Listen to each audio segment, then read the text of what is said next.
My name is Calvin Hurst, and I've been driving for a rideshare company for about 3 years now. Before that, I worked in inventory management at a distribution warehouse outside Columbus, Ohio. When the warehouse automated most of its operations, they handed me a severance check and a handshake, and that was the end of that. I won't pretend I came into this work with enthusiasm. It suits a certain type of person, someone who enjoys being alone with their thoughts, who doesn't mind silence, or who can make small talk on command and then forget about it the second a door closes. I'm not that type. I'm the kind of person who takes a while to warm up to people, and in this job you never get that kind of time. Every ride is a small audition, and by the time you've passed it, it's already over. Still, it paid the bills, and after my divorce was finalized and I moved into the apartment on Phoenix Street, I didn't have the energy to look for something else, so I kept driving. Most of what I experienced during those 3 years was ordinary, almost aggressively so. I drove people to airports and hospitals and bars. I heard the tail ends of arguments on cell phones. I watched couples who'd clearly just met lean into each other in the backseat with that particular kind of reckless confidence that only alcohol gives you. I heard people cry quietly, pressing their faces to the window so I wouldn't notice. I noticed. But nothing prepared me for what happened on the night of February 9th on Route 7 heading north, near the exit for Harlan County. I'd had a long shift.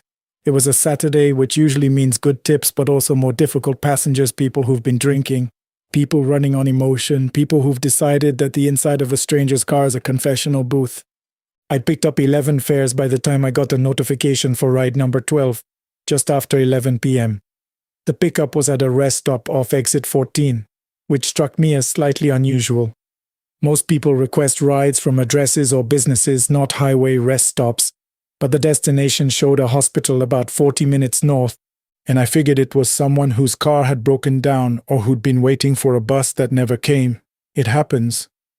When I pulled into the rest stop, it was mostly empty. A single truck idled in the far corner, its running lights glowing orange in the dark. The parking lot lights were on, but one of them was flickering and throwing uneven shadows across the pavement. I pulled up to where the app told me to go and waited. A man appeared out of the dark. He was older, I'd say mid-60s, wearing a heavy coat that looked like it had seen better decades, and he was moving quickly, with that stiff urgency of someone who's trying to hurry, but whose body won't fully cooperate. He had white hair, close cropped, and he was wearing glasses that sat slightly crooked on his face. He got into the back seat and said thank you before I'd even greeted him. "Of course," I said. "Heading to St. Michael's?" "Yes, please, my wife is there. She's been there since Thursday."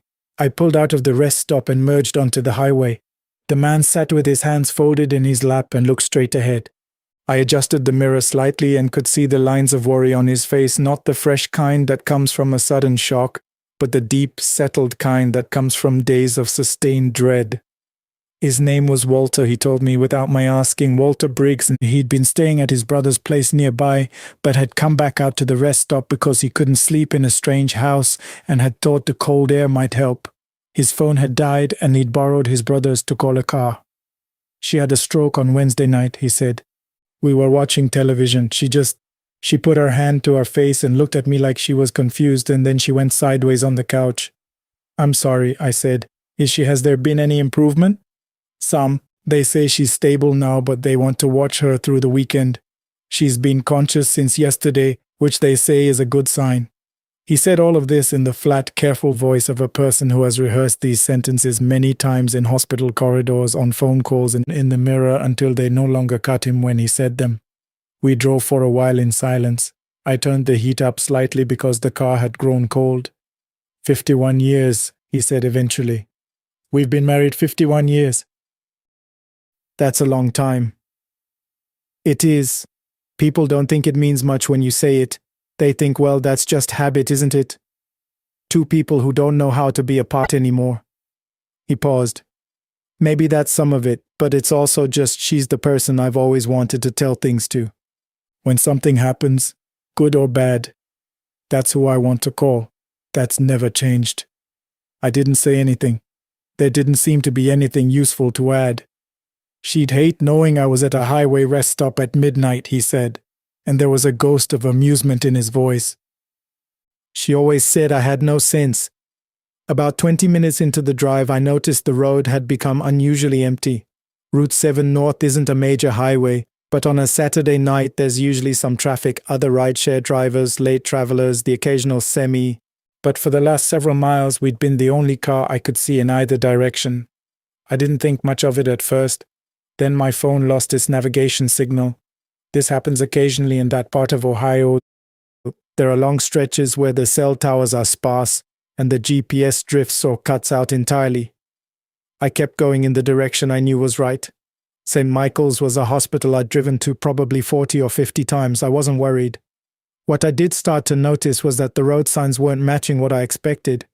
I'd anticipated seeing the green overhead sign for Route 7 to continue north, but instead I passed a sign that read Harlan Hollow, 3 miles, which wasn't a name I recognized. I slowed down slightly. "Do you know this stretch of road well?" I asked Walter. "Not particularly. My brother lives off Route 7, but I've only been out here twice before." I kept driving, figuring I'd find a landmark I recognized. That was when Walter said quietly, "There's someone on the road." I saw it at the same moment, on the right shoulder, maybe 100 yards ahead, a figure. As we got closer, the headlights caught a woman standing very still at the edge of the pavement. She was wearing a long coat and had her arms at her sides. She wasn't flagging us down or waving. She was just standing there facing the road, watching us approach. I slowed the car. "Should we stop?" Walter asked. "Let me see." I pulled up alongside her and rolled down the passenger window. She was a white woman, perhaps 40, with dark hair pulled back loosely. Her face was composed, not frightened, not distressed. She was looking at me with an expression I couldn't quite read. Expectant, maybe. "Are you okay?" I asked. She said, "I need to get to the hospital." "Which hospital?" "The hospital," she said. I glanced at Walter in the mirror. He was watching her carefully. "We're heading to St. Michael's," I said. "Is that where you need to go?" She nodded. Something about the way she moved slowly, with a kind of deliberateness that seemed slightly disconnected from the surrounding cold and dark, made me hesitate. But she was a woman alone on a road with no visible car and no apparent phone, and it was almost midnight and the temperature was dropping. "Get in," I said. She got into the back seat. I heard the door close. I looked in the mirror and she was sitting there, hands in her lap, looking forward. I pulled back onto the road. "What's your name?" I asked. She didn't answer immediately. Then she said, "I need to get to the hospital." "I know, we're going. What's your name?" Walter turned slightly in his seat to look at her. "Are you hurt?" he asked her. "Were you in an accident?" She looked at him for a moment. "I need to get to the hospital," she said again. Walter turned back and met my eyes in the mirror. There was something careful in his expression. I drove. The GPS still hadn't come back. I was navigating from memory now, watching for familiar signs. The woman in the back seat was completely silent, not the silence of a person lost in thought, but the silence of something that simply wasn't generating sound. I became aware, in a way that I couldn't quite explain, that I couldn't hear her breathing. I turned on the radio to have something in the car. "What's at the hospital?" Walter asked her in a gentle voice. "Who are you going to see?" She turned her head toward him slowly. "I need to find him," she said. "He's there." "Who is?" She seemed to consider this for a long time. "He was brought in. I need to be there." "When was this?" She didn't answer. I watched her in the mirror. Her face was very still. The passing highway lights, we'd finally rejoined what seemed like a more familiar stretch of road, moved across her in a way that I can only describe as passing through her slightly, as though her surface had less resistance than it should have. I told myself I was tired, that it was the angle of the light, that I had been driving for 8 hours and my eyes weren't trustworthy. Walter leaned toward me slightly and said in a low voice, "Son, I want you to stay calm. I am calm." "Good. I want you to keep driving. Don't stop again." "What do you mean?" He didn't answer directly. He looked back at the woman once more, then turned forward and folded his hands and looked out through the windshield as though he were watching for something. About 10 minutes later, I saw the lights of St. Michael's Medical Center ahead, the blue and white sign over the main entrance glowing in the dark.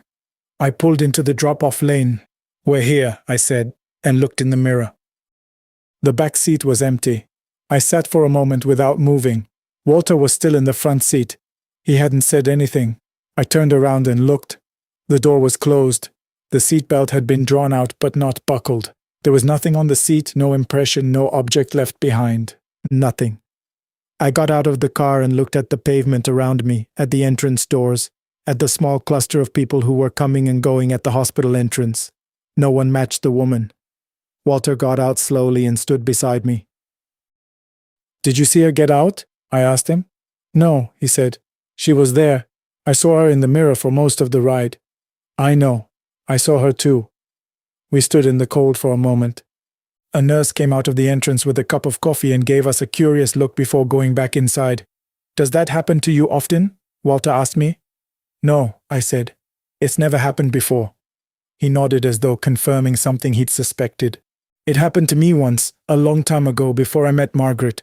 A man got into my truck on the interstate outside Dayton and rode with me for 40 miles and then wasn't there. I pulled into a gas station and he was just gone." He paused. "I never told anyone except Margaret." "What did she say?" He smiled very slightly. "She said, 'Walter, you probably need more sleep.' And then she said, 'But I believe you.'" He looked toward the hospital entrance. "I should go in." "Of course." He stopped at the curb and turned back. "Thank you for the ride and for stopping for her back there, whoever she was." He seemed to think about this. Maybe she just needed someone to bring her here. Maybe she'd been waiting on that road for a long time trying to get back. I didn't know what to say to that. "Give your wife my best," I said finally. He raised his hand in a small wave and walked through the sliding doors. I filed the ride as completed and sat in the parking lot for a while before I could make myself start driving again. My hands were steady, which surprised me. I kept expecting some kind of delayed fear to arrive, but it didn't. What I felt instead was something quieter and harder to name, a sort of expanded understanding of how large the world is and how little I actually know about what moves through it. I looked at the back seat one more time before I pulled out. Still empty. I turned on the radio, merged back onto Route 7 heading south, and drove home in the dark. I've since thought a lot about what Walter said, that maybe she'd been waiting on that road trying to get somewhere, and that stopping for her was the right thing to do. I don't know if that's true. I don't know what she was or what she found, or if the concept of finding even applies to whatever she was at that point. What I do know is that the next afternoon, out of a curiosity I couldn't quite resist, I searched the local news for accidents on Route 7. I found a brief article from 6 weeks prior. A woman had been killed in a single-car accident near exit 14. She had been driving north.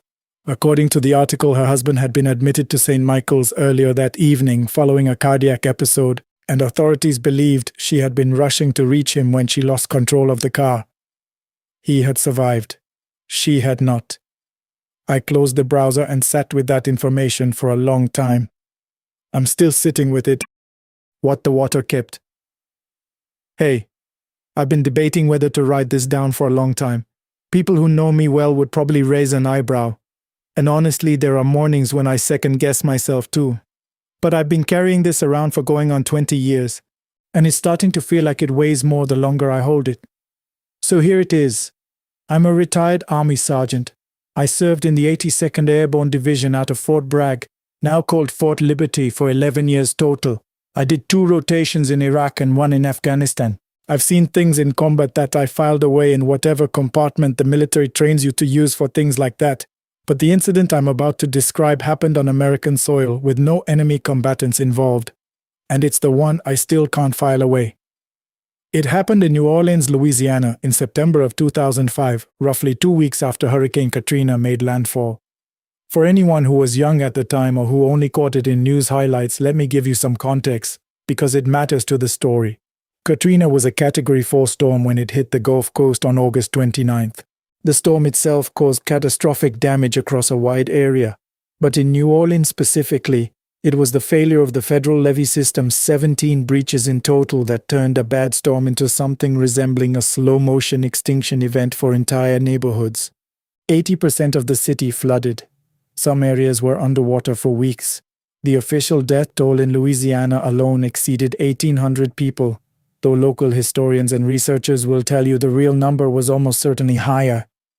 The government response was slow, disorganized, and by the time the 82nd Airborne arrived in the affected areas, a significant portion of the initial rescue window had already closed. Our mission was grim. I want to be straightforward about that. By the time my unit was operating in the lower Ninth Ward and adjacent areas, we weren't primarily rescuing people anymore. We were going grid square by grid square in inflatable Zodiac boats, documenting what we found, recovering remains where we could, and flagging structures that need follow-up teams. Occasionally we found a survivor, an elderly person who had refused to evacuate, someone who had been injured and couldn't move, someone who had simply lost track of the days in a way that extreme trauma and isolation will cause.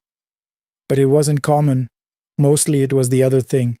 I want to describe what those streets looked and felt like at night because you won't fully understand what happened without it.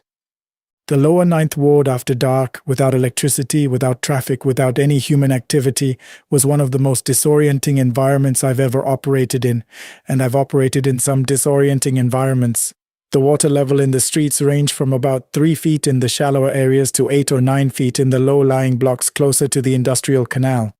Houses sat canted off their foundations like they'd been leaned over by a large hand.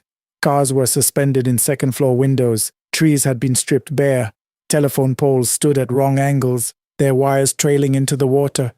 The smell was everywhere, and it never went away. I want to say that plainly because I think people who experience Katrina from a distance don't fully understand it. The smell was a combination of standing water, mud, structural rot, fuel, sewage, and decomposition, all of it amplified by the September heat, which was still in the 90s and didn't care about the circumstances. Even with face protection, it was inescapable. You went back to your bunk at the end of a shift and it was still in your clothes, in your hair, in the back of your throat. After about 4 days, you stop noticing it consciously, which is almost worse because it just becomes the atmosphere. My regular boat partner on the night patrols was a specialist named Nathan Webb. Nathan was from a small town outside Knoxville, Tennessee, and I want to take a moment to describe him because he's important to this story. He was 23 years old on his first deployment of any kind, and he was one of those soldiers who gave you no trouble and no drama and simply did the work in front of him without complaint. He had a dry, understated sense of humor that he deployed specifically in moments when the work threatened to become unbearable. He'd narrate our patrols like a nature documentary. And here we observe the submerged Buick LeSabre in its natural habitat, the intersection of flood and everything is gone. It shouldn't have been funny. Somehow it was. It was the kind of humor that acknowledges horror without diminishing it, and that's a harder trick than it sounds. We had been operating in our assigned area for just over a week when the night in question happened. By that point, Nathan and I knew our grid squares well enough to move through them on muscle memory. We'd reswept most of the streets 2 or 3 times. The resweeps existed because conditions changed, debris shifts, water levels fluctuate, and sometimes a person who wasn't at a location on the first pass is there on the second. Protocol. That night we launched at around 9:30 p.m. The sky was clear and there was about a half moon which gave us slightly more ambient light than usual. Nathan was running the motor. I was at the bow with the spotlight and the clipboard. We worked our way west through the grid, logging what we found, which was nothing new, tagged buildings, debris fields, the waterlogged quietness of a neighborhood that had been emptied. About 45 minutes in, the motor started to labor. Nathan eased back on the throttle and tilted the outboard slightly to check the prop. We'd been collecting debris in the prop the whole week, rope, electrical wire, strips of roofing material, all of it invisible just below the surface. He cleared what he could see and brought the motor back up. It engaged, then immediately pulled back against itself again. Resistance, like something was grabbing the hull from below. He cut the motor. We sat in the water and listened. I leaned over the side with my light and swept the surface around us. Nothing visible. Nathan picked up the long fiberglass pole we kept on board and pushed it down through the water beside the boat, working it around in a slow arc. He didn't hit anything. "Water's moving," he said after a moment. He was right. It wasn't moving fast at a very slow drift southward. We should have been moving with it. We weren't. The boat sat stationary against the current like it was at anchor, but we had no anchor deployed. I put my hand flat on the surface of the water. The pull of the current was there, definite and measurable. Something was holding us in place against it. We waited. Neither of us said anything aloud about what that meant because neither of us had a useful thing to say about it. After somewhere between 2 and 4 minutes, I have never been able to nail down exactly how long it was. The resistance released, quietly, and the boat moved forward on the current. Nathan restarted the motor. We kept going. 2 blocks further on, I held up my fist, the signal to stop, and Nathan cut the motor immediately. I'd heard something. We sat in the silence, and I held myself very still, listening. The night was not actually silent.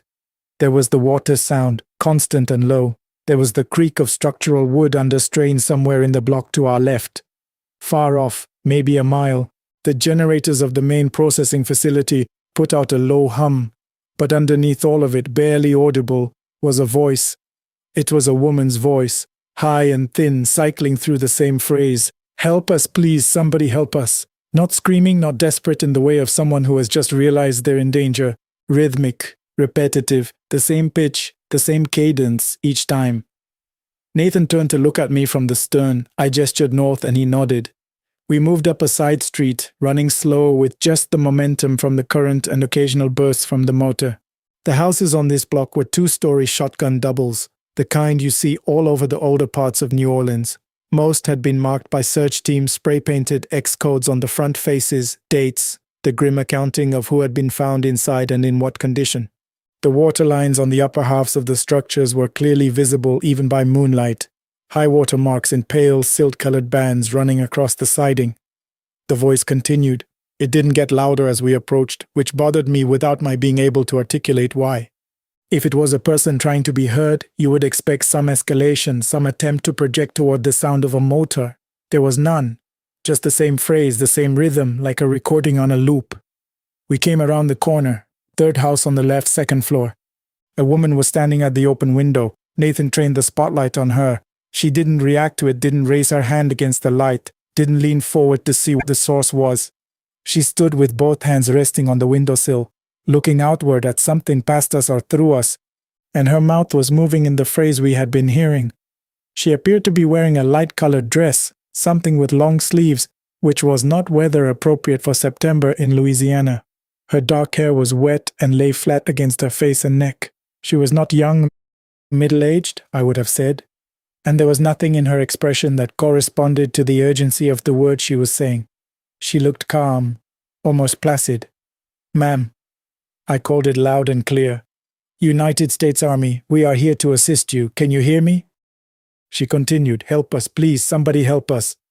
"She's in shock," I told Nathan. "Severe dissociation, I've seen it before. She's been up there too long." Even as I said it, I was aware of something at the edge of my processing that I wasn't ready to look at directly. Nathan brought us alongside the wall. I grabbed a drain pipe and used it to pull us flush with the building. I've done exterior climbs on flooded structures before. It's not complicated if the surfaces are sound. I got my boots on the window ledge of the 1st floor, grabbed the ledge of the 2nd, and pulled myself up enough to get my eyes and my headlamp over the sill.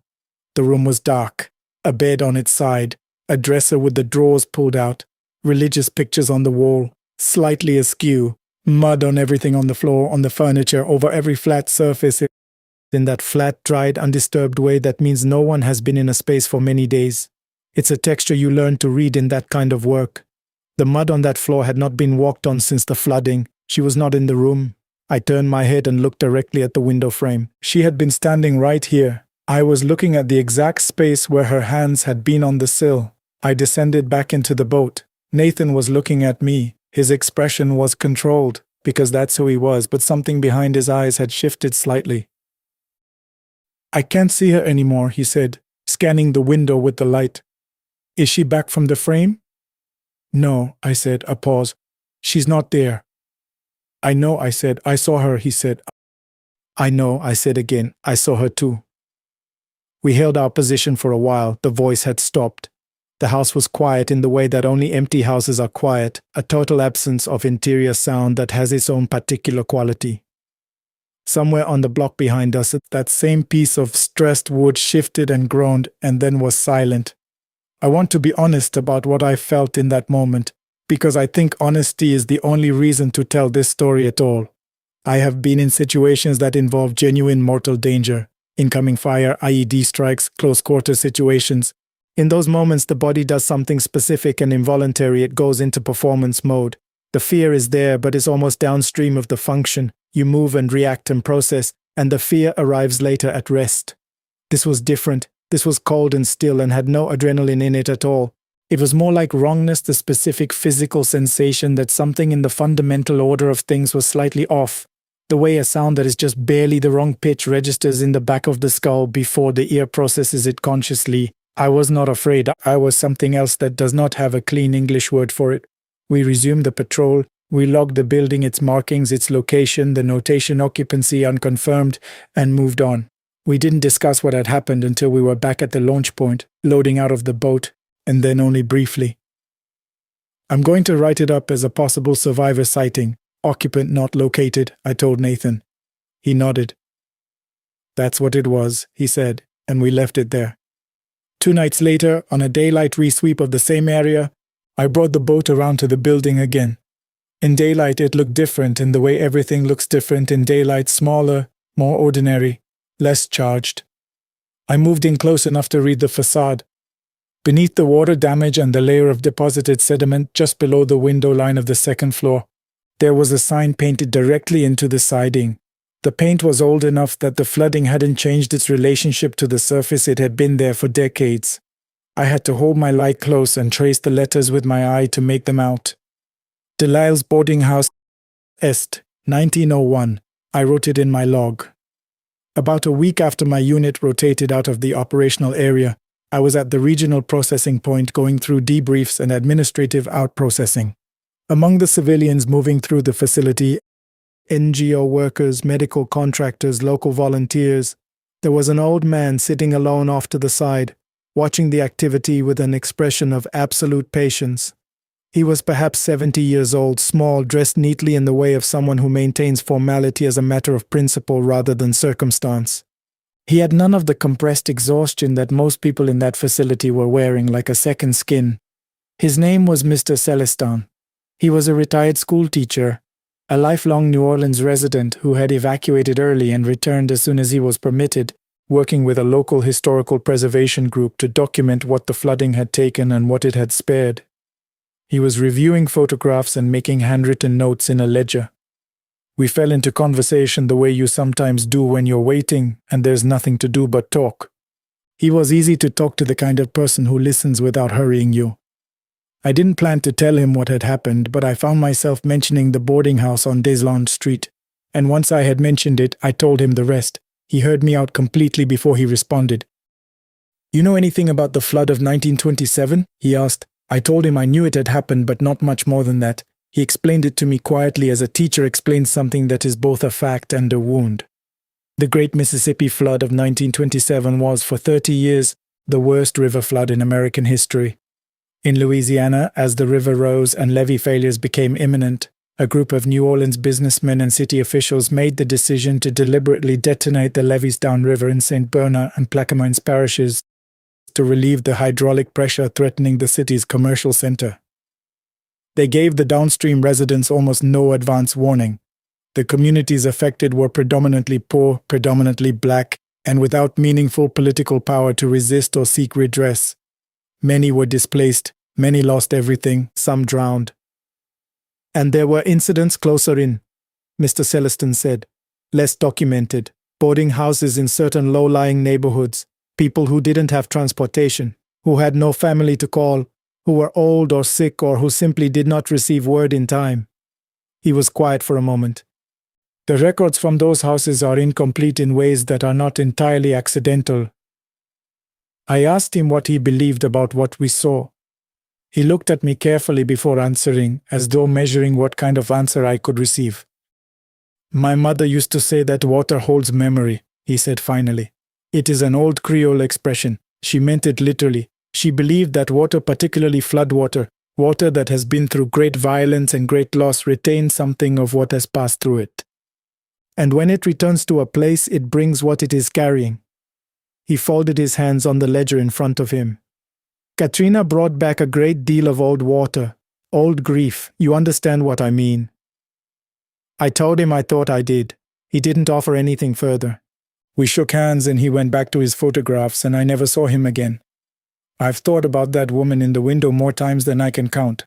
There are explanations I've entertained seriously: fatigue given the hours we were keeping, and the psychological accumulation of working continuously in a place saturated with death, Collective suggestion, though Nathan and I weren't communicating in that moment and described the same thing afterward independently. I've held all of those possibilities up to what I remember and found that none of them close around it completely. There's always a gap.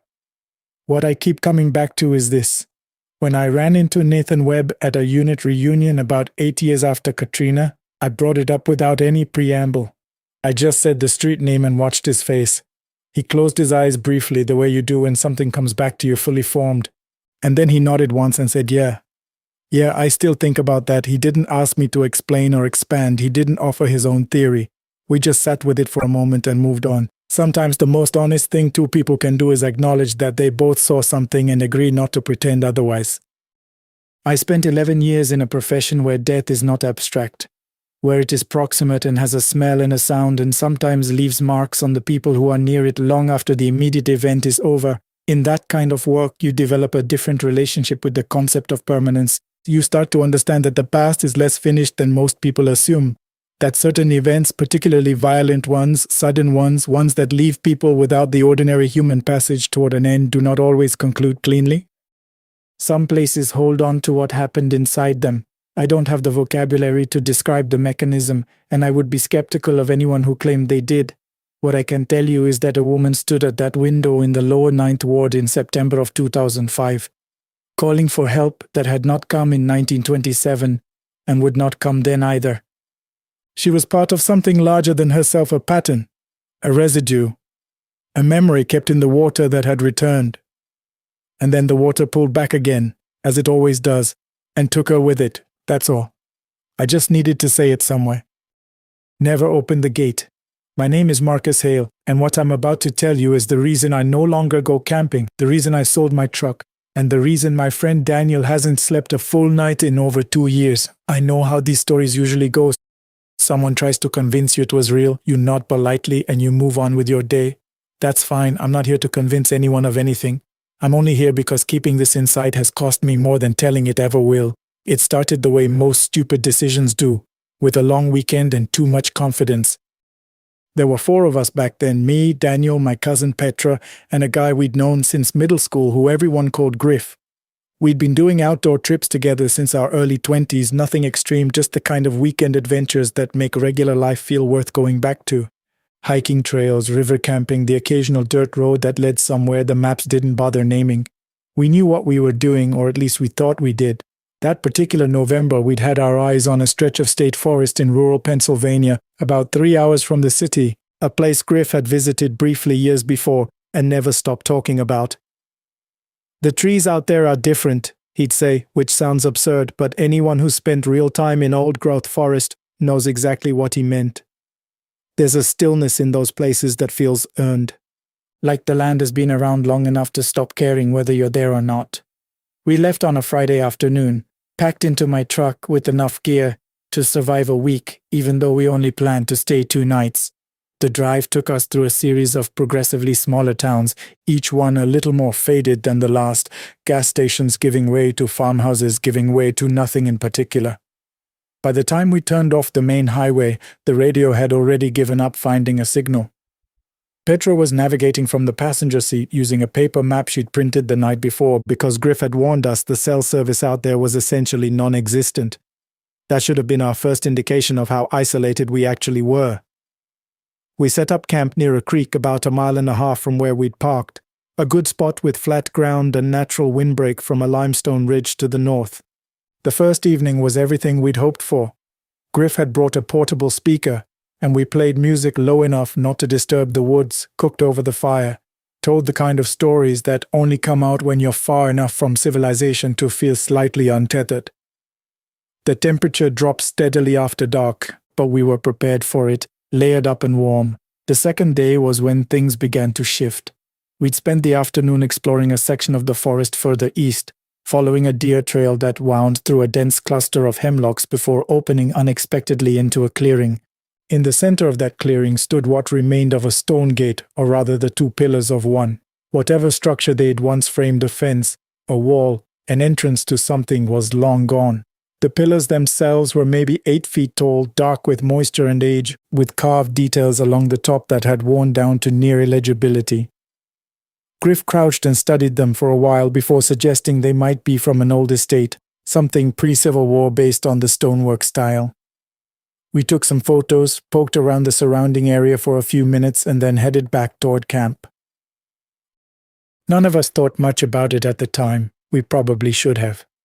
That evening the weather turned. We checked the forecast before losing signal, and there'd been nothing concerning on the radar, which is the kind of thing that makes you briefly furious at meteorologists before fear takes over as the primary emotion. The clouds came in fast from the northwest, and the temperature dropped a full 10 degrees in under an hour. By 9 o'clock, sleet was coming down in hard, angled sheets, and the wind had picked up enough to make the tent walls snap and shudder in a way that's unpleasant under any circumstances and outright alarming when you're deep in the woods. We weren't in immediate danger, but we were uncomfortable and getting more so. The fire was out and wasn't coming back in those conditions. Petra pointed out correctly that the tent pegs weren't going to hold in soil that was icing over, and that we should probably make a decision before we were forced into one. Daniel suggested the truck, but it was a mile and a half away in weather that was worsening by the minute, and Griff's knee, an old soccer injury he'd been managing for years, had been bothering him since the afternoon hike. Moving that distance through sleet in the dark with someone who might not make it cleanly wasn't a plan we loved. It was Petra who remembered the gate. There was a foundation back there, she said, pulling up the photos on her camera. You can see it in this one. Behind the right pillar, there are walls, stone walls, still standing. She was right. We'd been focused on the gate itself and hadn't looked carefully at what was behind it. The photos showed the outline of a structure partially collapsed but with at least 2 walls that appeared intact, set back maybe 30 feet from the pillars. It wasn't much, but stone walls meant wind protection, and wind protection meant we could potentially get through the night without the situation becoming a medical one. We grabbed our headlamps, the emergency kit, our sleeping bags, and moved. Finding the structure in the dark was harder than we'd expected, even with the photos as reference, and it took us almost 40 minutes of wrong turns before Griff spotted the pillars through the sleet. Up close in the dark, the gate looked different than it had during the day. Taller somehow, or maybe it was the shadows, the way our headlamps made the carved stones seem to move at the edges. We pushed through the gap between the pillars and found the foundation walls about where Petra had said they'd be. It had been a building of some kind, maybe a caretaker's cottage or a small chapel, though what denomination or purpose it had served was impossible to determine. 3 of the 4 walls were still standing to a height of about 6 feet, which was more than enough to break the wind, and the partial ceiling stone too, not timber, which explained why it had survived, covered roughly a third of the interior space. We settled in beneath that section, laid out our sleeping bags on the ground, and tried to make the best of it. The relief of being out of the sleet was significant.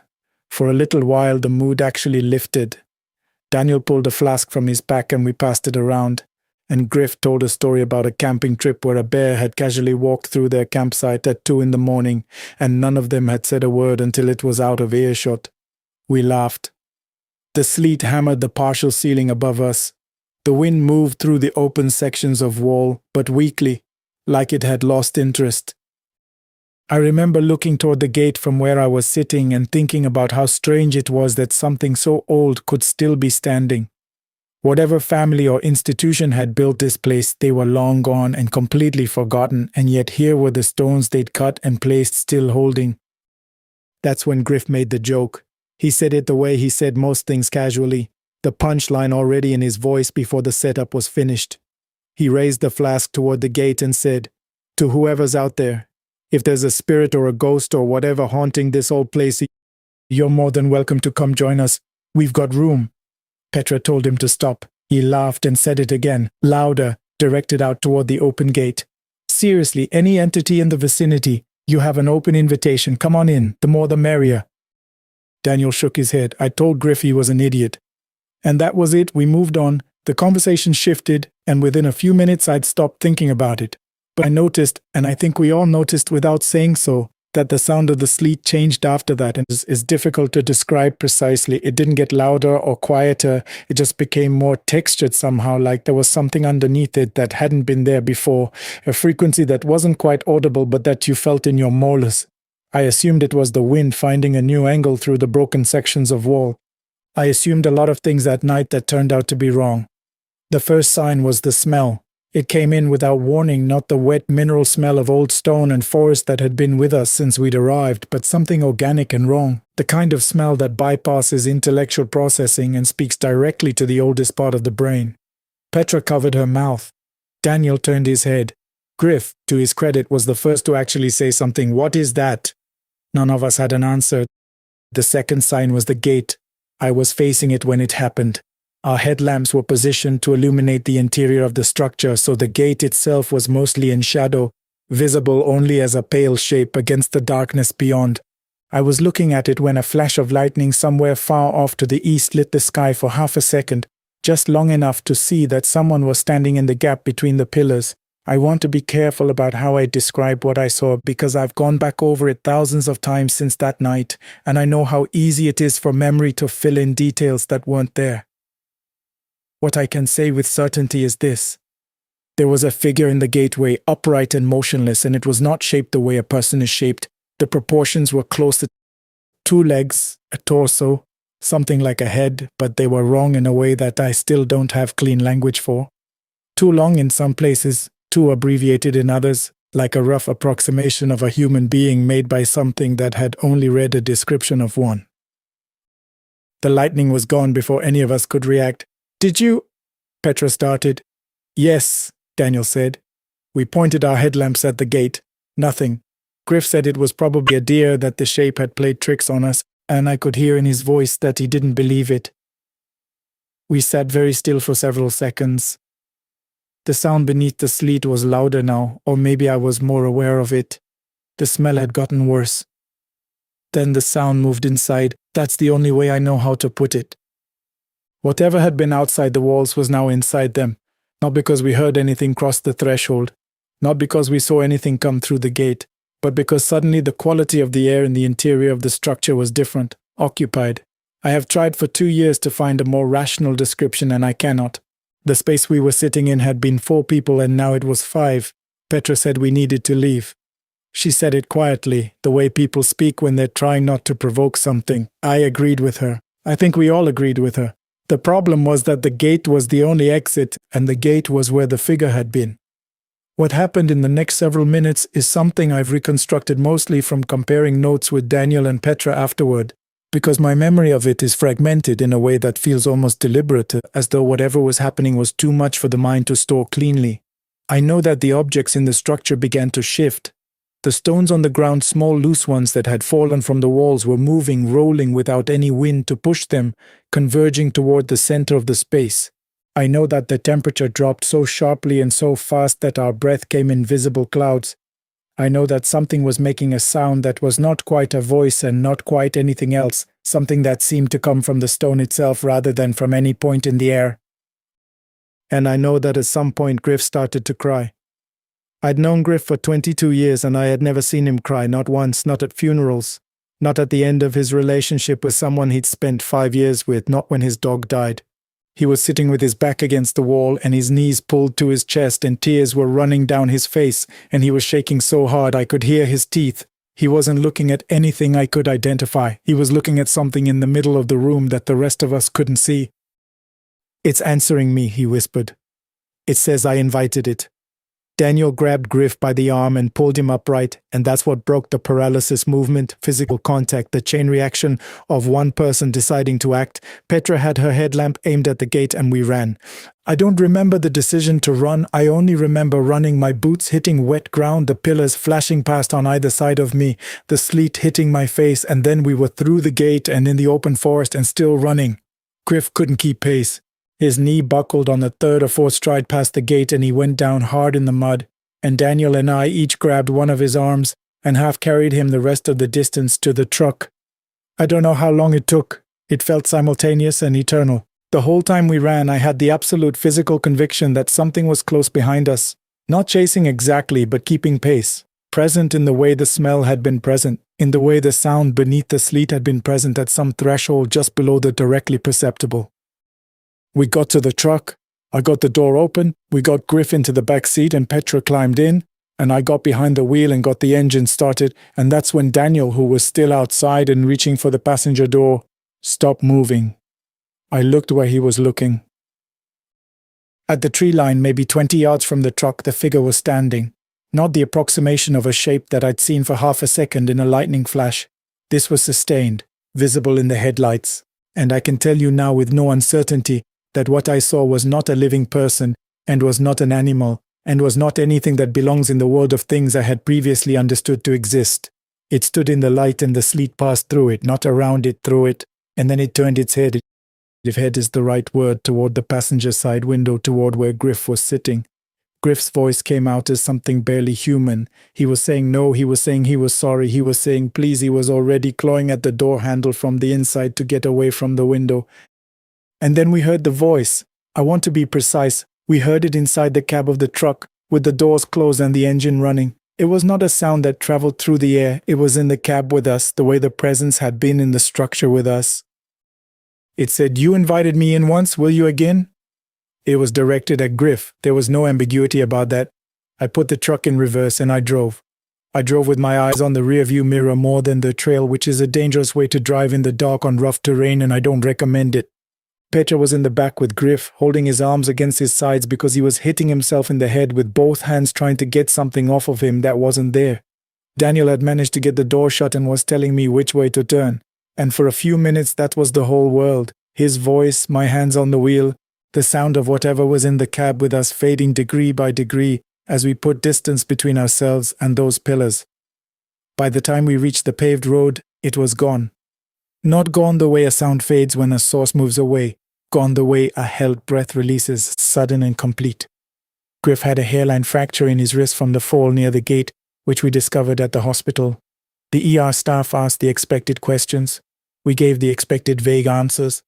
The nurse who treated Griff's wrist said he kept apologizing to her for something he'd said, and that she'd told him he hadn't said anything requiring an apology, and he'd kept apologizing anyway.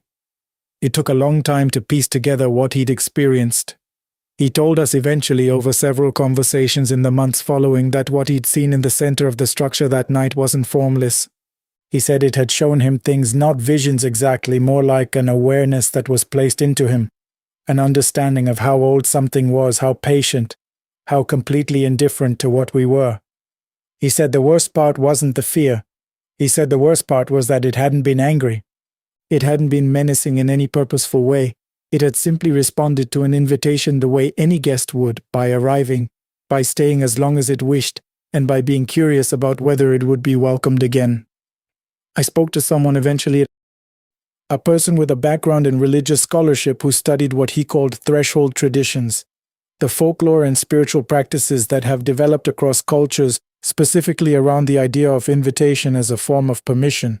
He told me that the consistency of that concept across wildly different traditions, from European folk belief to indigenous American practice to certain strains of Eastern religious thought, was one of the things researchers in his field found most difficult to dismiss. The idea that certain entities are bound by the requirement of consent, that they cannot act or enter or claim without being welcomed first, appears in too many unconnected places to be coincidence. He said that what made our situation unusual wasn't the encounter itself. It was that the invitation had been extended inside a place of threshold, a gate, a frame, a boundary marker of some kind, which in many traditions is considered a liminal space where the boundary between states of being is already thin. Griff's joke hadn't just been bad judgment. According to this framework, it had been functionally indistinguishable from a formal invitation delivered at the most effective possible location. I've thought about that conversation more times than I can count. Griff doesn't talk about it directly anymore. He moved across the country about a year after it happened, which he says is unrelated. Petra still camps, but only in established campgrounds with full facilities and other people around, never in isolated backcountry. And she won't say why if anyone asks. Daniel and I still talk regularly, and occasionally one of us will say something that references that night without naming it directly. A shorthand we've developed for an experience we don't have adequate language for. As for me, I've thought a lot about the nature of invitations since then, about how casually we extend them, about how little we consider what an invitation actually means, that it is, at its core, a transfer of permission. A statement that something unwelcome is now welcome. That a boundary which existed has been voluntarily dissolved. Most of the time that's fine. Most invitations go to people and things that deserve them. But some doors, once opened from the inside, are not easily closed again. Whatever Griff let through that gate is still out there. It told him so itself, and it told him it was still waiting to be invited somewhere new. So do yourself a favor. If you're ever standing in a place that feels older than it should, where the air has that particular texture of accumulated time, where the stones seem to absorb light rather than reflect it, keep your jokes to yourself. Don't open anything you're not prepared to close, and for the love of everything you hold dear, never extend an invitation you don't mean. The rotting hour. My grandmother used to say that a man's worst enemy is not another man, and not poverty, not sickness. It is the version of himself he becomes when nobody is watching. I used to laugh at that. I was the kind of person who laughed at things like that because I didn't yet understand what she meant. I understand now. Lord, do I understand now. My name is Marcus Allen Webb. I am 53 years old. I live in Beaumont, Texas, and I have been a night shift security guard at an industrial storage facility for the better part of 15 years. Before that, I drove long-haul freight for a decade. Before that, I was a young man who thought the world owed him every pleasure it had to offer, and that charm alone was a sufficient substitute for character. I want to tell you something that happened to me, and I want you to understand before I begin that I am not the kind of man who fabricates stories or seeks attention. I've only told this to 3 people in my life: my brother Dennis, my pastor at Greater Zion, and eventually my wife, who listened without interrupting, then sat quietly for about 4 minutes before she said, "Marcus, I believe you, and I want you to know that I forgive you." That sentence nearly broke me in half. She's a better person than I will ever deserve, and what I'm about to tell you is precisely the reason I know that. I grew up in Port Arthur, the second of 4 kids, raised mostly by our mother after our father decided one morning when I was 9 that a different life was waiting for him somewhere else. Never came back. My mother worked double shifts at a hotel laundry for years, and she did it without complaint. And she raised us without bitterness, which is something I have never fully recovered from admiring. She was a dignified woman who had every reason to be angry at the world and chose every single morning not to be. What she could never quite get a handle on was me and women. I was not, to be perfectly clear, what anyone would call a handsome man. I was average in every measurable sense: average height, average build, a face that wouldn't stop traffic in either direction. But I had a mouth on me. I had a way of talking to women that made them feel like they were the only person in a room full of people, and for many years I used that ability the way an irresponsible man uses a gift: carelessly, selfishly, without thought for the wreckage left behind. My mother called it my curse disguised as a blessing. She told me that God had given me the ability to make women feel seen, and that I was going to spend my life making them feel invisible the moment I got what I wanted. She wasn't wrong, she really was. By 30, I had 2 kids by 2 different women, and both of whom deserved infinitely better than what I gave them. I was present as a father. I want to be clear about that because it matters to me that my children never lacked for what I could provide, but as a partner, I was a disaster. Faithful in theory, faithless in practice. A liar who was, ironically, quite good at pretending to be honest. I got married at 35 to a woman named Patricia. She was and remains the finest human being I have ever been in close proximity to. Steady, perceptive, with a patience that I now understand to have been a form of profound love rather than passivity. My mother cried at the wedding, which I assumed was joy, but which I have since come to understand was probably also prayer. For the first several years I behaved myself, genuinely. Something about Patricia made me want to be the person I was pretending to be. But old habits, as they say, have roots that go deeper than willpower. And when I moved into the freight driving years, long stretches away from home, different cities every few days, and the particular loneliness of truck stop diners at 2 a.m, I started to slide. I won't dress it up. I was unfaithful. Not constantly, not with every opportunity, but enough. Enough that I knew what I was doing, and I chose to do it anyway. When a man knows he is doing wrong and does it regardless, that is not weakness, that is a choice. And choices, I have learned, have a weight to them that eventually has to be carried somewhere. The thing that happened to me happened in the fall.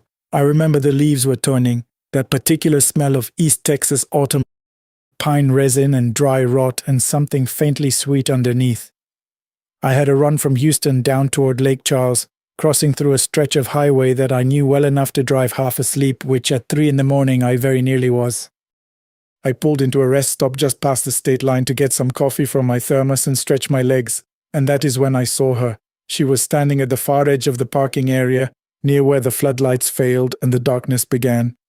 She was wearing a sundress which struck me as odd given the temperature, and she was extraordinarily beautiful in the way that certain people are beautiful. Not flashy, not performed, but with a quality that made the air around her feel slightly different. She had dark hair and very pale skin, and she was standing perfectly still in a way that should have registered as strange but somehow didn't, not in that moment. I did what I always did. I walked over, I talked, I asked if she needed help, if her car had broken down, if there was someone I could call. I used the voice, the particular warmth I had spent a lifetime developing, and she smiled and said she was fine, she was just waiting for someone, and we got to talking. I don't remember all of what was said, which bothers me when I think about it now. I remember the feeling of the conversation more than the content, a sense of being pulled inward, the way certain music makes you feel like it's reaching directly into your chest. Her name, she said, was Della. I got her number. She insisted on giving it to me in a particular way. She wrote it on the back of my hand with a pen she produced from somewhere, pressed each digit with deliberate care, looked up at me after each one. I remember thinking that was unusual, the pressing of each digit like she was putting something into my skin rather than onto it. I called her 2 days later. She answered before the first ring had finished, which I told myself meant she'd been waiting for my call. We met 3 times over the following 6 weeks. I will not detail those meetings beyond saying that they were significant enough that I found myself thinking about her constantly, in a way that felt less like infatuation and more like something else, a pull, an obligation, as if I owed her my attention.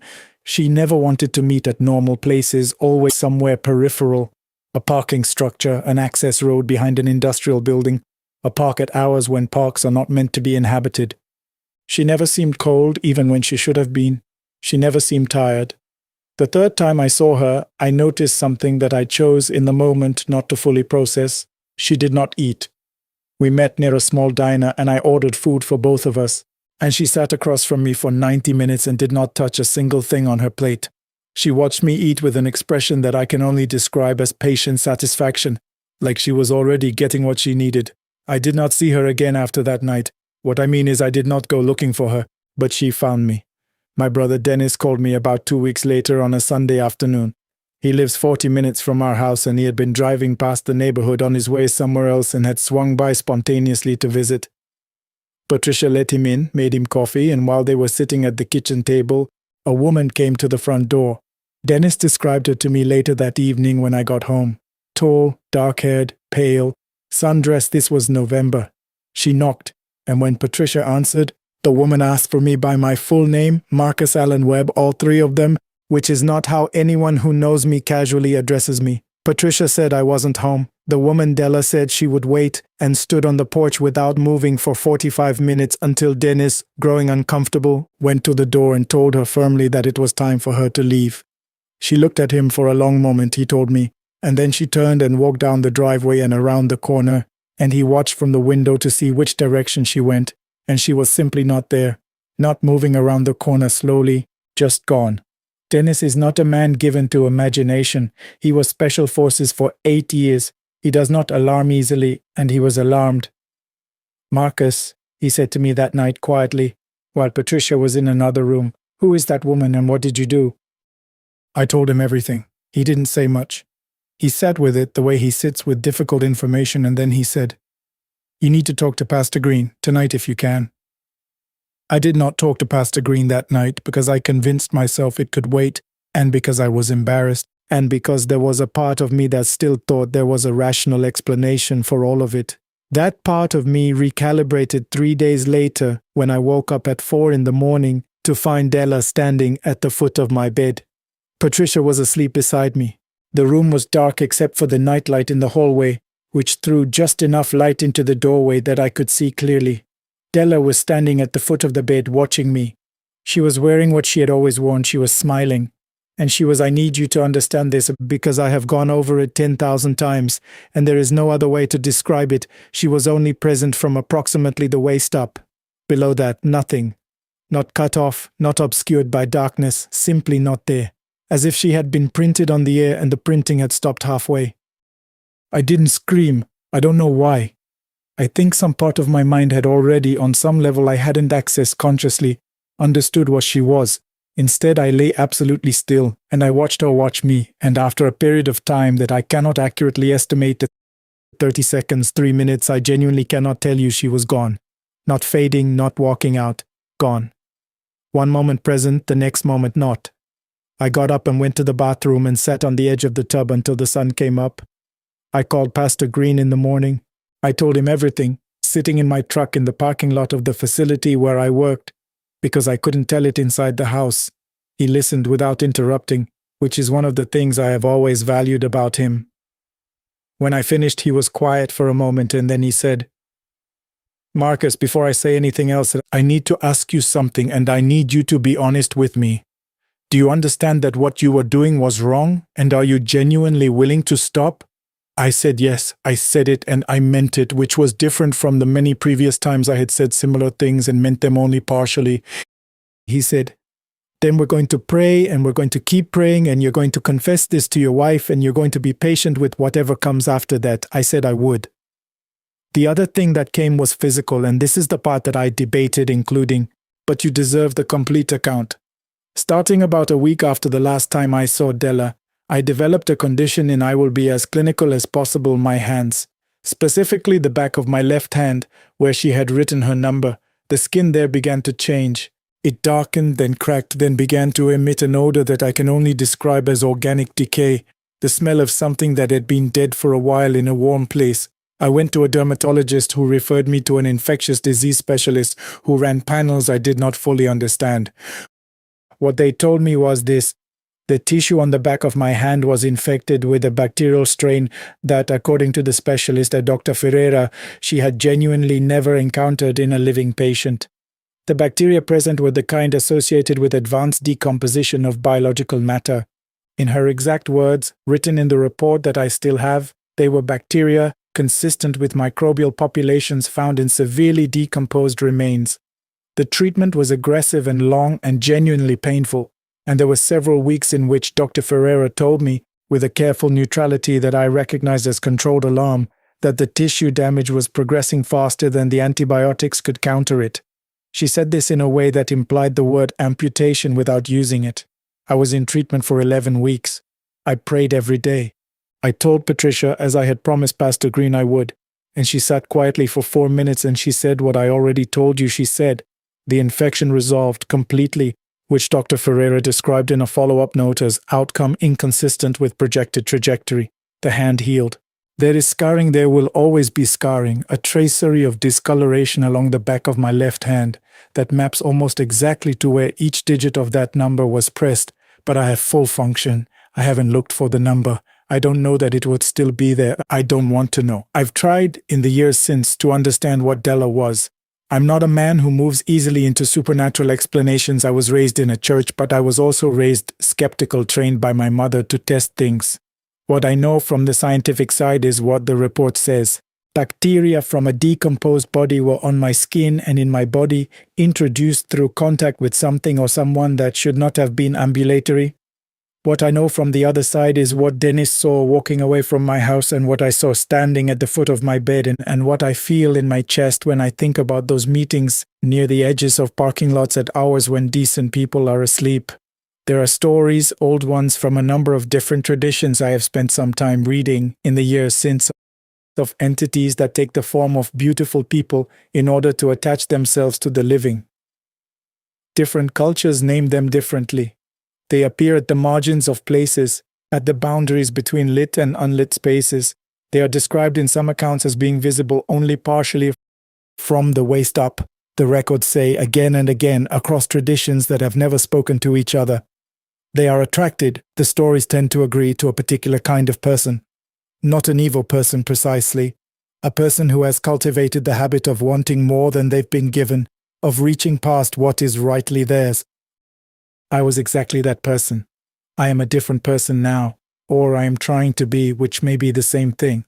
I tell Patricia I love her, and I mean it entirely, without the shadow of elsewhere that used to live behind the words. My kids, all four of them, the two from before and the two I had with Patricia, come around on Sundays and we eat together and make noise. Dennis calls every week and doesn't bring it up because he is the kind of man who understands that some things don't need to be revisited once they've been survived. Some nights, though, I lie awake in the good dark of my own bedroom, Patricia breathing beside me, and I look toward the foot of the bed, not because I expect to see anything. I don't anymore. I look because I think it's important to remember, not the fear, though the fear was real and I keep it closer, but the lesson underneath it. My grandmother said that a man's worst enemy is the version of himself he becomes when nobody is watching. Della was watching. Whatever she was, wherever she came from, she was watching the version of me that I had become when I thought nobody could see. And she introduced herself to that version, and she shook his hand, and she wrote her number on his skin. The hand healed. The man took longer. I cannot tell you with certainty what crosses the line between the living and whatever waits on the other side of it. I cannot tell you the precise taxonomy of what found me on that access road, or why it came looking, or whether it would have taken more from me if the prayer and the medicine and the grace of a woman better than me hadn't intervened in time. What I can tell you is this: the thing that she left on my skin, that bacteria from a body that had been rotting for weeks or months, was already inside me before any of that. In a different place, maybe. In a way that doesn't show up on a panel. The kind of rot that happens in a man who keeps choosing quietly in the dark to be less than he knows he ought to be. She didn't bring it there, she just recognized it. That is the part I think about most. Not the half-body standing at the foot of my bed, not the smell coming from my own hand, not the specialist's careful face when she said she'd never seen anything like it. The part I think about is, whatever I encountered had some way of knowing where to look, some method of recognition, a sense for a particular kind of corruption that has nothing to do with bodies, and it found me standing in a parking lot at 3 a.m, and a man with a gift for making people feel seen and a habit of using that gift the way an arsonist uses a match. I earned that encounter, is what I'm saying. Not the terror of it, I would not wish that on a soul, but the encounter itself, the finding, the recognition that was not random. I'm 53 years old. My left hand carries its record of where a dead woman pressed her fingers into my skin and tried to claim the rest of me along with it. My wife carries a patience and a forgiveness that I will spend the remainder of my life trying to be worthy of. And sometimes sitting in the particular dark of 4 a.m. when the world is very quiet, I swear I can still smell it. Something sweet, slightly wrong, like autumn in East Texas, like leaves turning, like dry rot, like something underneath it all that is either ending or beginning, and you cannot always tell the difference until it's much too late. The third shift. Good evening to everyone listening. I hope wherever you are right now, you're somewhere warm and comfortable, because I'm going to tell you something that even now, more than a year later, I still can't fully explain. And believe me, I've tried. My name is Calvin Marsh. I'm 41 years old, and for the past 16 years I've worked the overnight shift at a meat processing plant about 40 minutes outside of Tulsa, Oklahoma. Third shift, 11 at night until 7 in the morning. It sounds rough, I know, and honestly, at first it was, but you get used to it. Your body adjusts, your sleep schedule inverts itself, and eventually the rest of the world starts to feel like the strange one for being awake during daylight hours.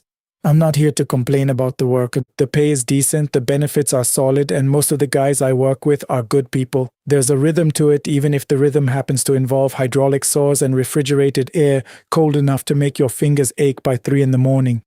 The thing I want to tell you about happened in November of last year. But before I can get to that night, I need to tell you about a man named Dale Pruitt, because what happened wouldn't make any sense without him. Dale had worked at that plant for over 30 years. He started when he was barely 19 and had never worked anywhere else in his life. When I started, he was already a kind of legend, not the flashy kind, but the quiet, load-bearing kind. He knew every machine in that facility by sound. He could tell you if a conveyor belt was about to need a new roller bearing just by listening to it for 30 seconds. He was the kind of man that plants like ours desperately need and almost never acknowledge until it's too late. Dale and I didn't become friends right away. He wasn't the type to warm up quickly. He had that reserved, watchful quality that a lot of men who've worked hard, physical jobs their whole lives seem to develop, like they've learned to spend their words carefully because they've spent so much energy on everything else. But over time, bit by bit, he let me in. We started eating our breaks together. Not every night, but often enough that it became a thing. He'd bring a thermos of coffee so dark it looked like engine oil. And I'd bring whatever my wife Sandra had packed for me, and we'd sit in the break room under those buzzing fluorescent lights and just talk. About nothing important mostly. His daughter's soccer games, my son Marcus's trouble in school, whether the Chiefs were going to make it to the playoffs again. I didn't realize until much later how much I'd come to depend on those 30 minutes. Dale had a bad heart. He'd told me about it once in passing in the way that men of a certain generation talk about their health matter-of-factly, without drama, like they're reporting on the weather. He had a stent put in years back, took a handful of pills every morning, and that was that.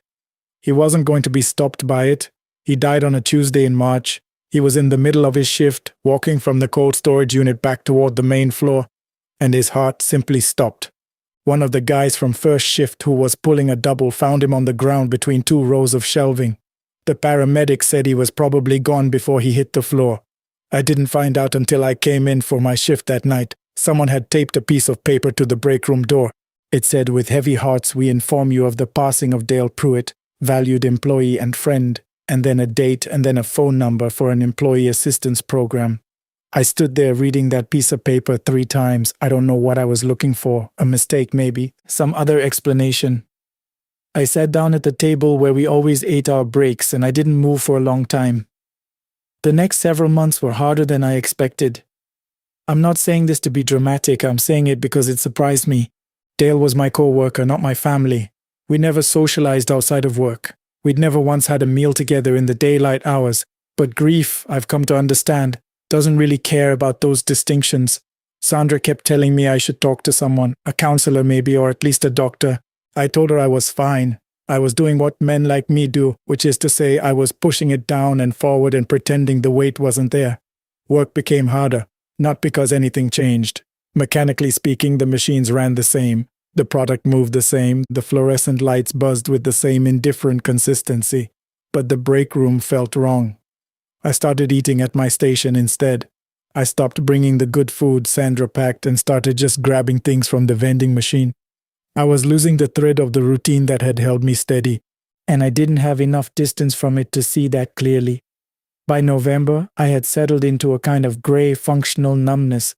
I wasn't struggling exactly. I was just present, going through the motions, clocking in, doing the work, clocking out. And then came the night of November 8th. I want to be precise about the timing because I think it matters. It was a Wednesday, and I'd been on shift for about 4 hours, so somewhere around 3 in the morning. The floor was running well that night, nothing out of order, and I had about 20 minutes until my first break. I was doing a routine walkthrough of the secondary processing area, which is a long corridor of machines running parallel to the cold storage wall. It's loud in there, even with earplugs, a constant mechanical percussion that you learn to hear through rather than over. I was about halfway down the corridor when every machine on the line stopped simultaneously. That doesn't happen. The machines don't share a single circuit. They're independently powered, independently controlled. A power failure would have killed the lights too, and the lights were still on. I stood in the sudden silence for a moment, and it was so complete and so wrong that my first instinct was that something had gone badly wrong and people might be hurt. I keyed my radio and called the floor supervisor, a woman named Patricia. She came back immediately confused. She said her board showed everything normal, all green. But she could hear the silence through the radio too, so she told me to hold tight and that she was coming to check. While I waited, I noticed something. At the far end of the corridor, there's a metal door that leads into cold storage, and it's always closed and always locked from the inside with a lever handle. You have to physically push the handle down to open it from the corridor side. The door was standing open about 6 inches, not wide open. Just ajar, the way a door looks when someone has passed through it and let it swing back but not fully latch. Cold air was pouring through the gap in a thin white mist. Now, I had been in cold storage countless times. It doesn't frighten me, but standing in that impossible silence, with every machine on the floor dead and that door standing open when it should have been closed, I felt something move through me that I can only describe as dread. Not the ordinary kind, not the kind that comes from a logical threat you can identify and respond to. The other kind, the deep animal kind that lives below language. I walked toward the door. I don't fully know why. Patricia had told me to hold tight. I should have waited, but my legs were already moving. And I've learned not to interrogate that particular kind of impulse too hard, because sometimes the body knows something the mind hasn't caught up to yet. I pushed the door open the rest of the way and stepped into cold storage. The motion sensor lights were already on, which meant someone or something had triggered them recently. The room is enormous rows of steel shelving stacked 15 feet high, everything in white plastic sheeting and labeled inventory tags, cold enough that your breath plumes out in front of you immediately. I walked in about 20 feet and stopped. There, at the end of the center aisle, standing with his back to me and looking at the shelving on the left side of the row, was Dale. I know how that sounds. I knew how it sounded in the moment.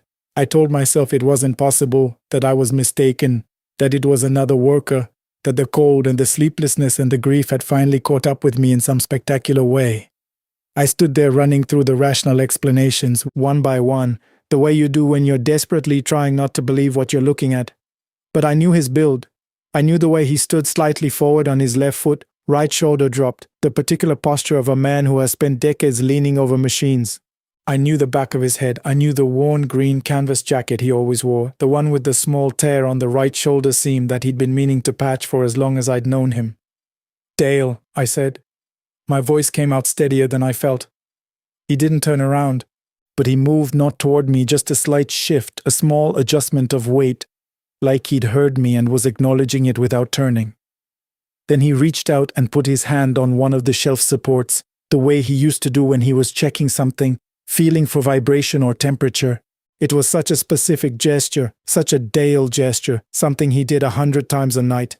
I don't know how long I stood there. It might have been 30 seconds, it might have been 3 minutes. Time was doing something strange. Then Patricia's voice came through my radio. "Calvin, where are you?" And in the second I looked down at my radio and back up, the aisle was empty. Not gradually, not fading, empty. The lights were still on. The cold was still there, but the aisle was completely and totally empty. Patricia found me standing in cold storage, staring at an empty row of shelving.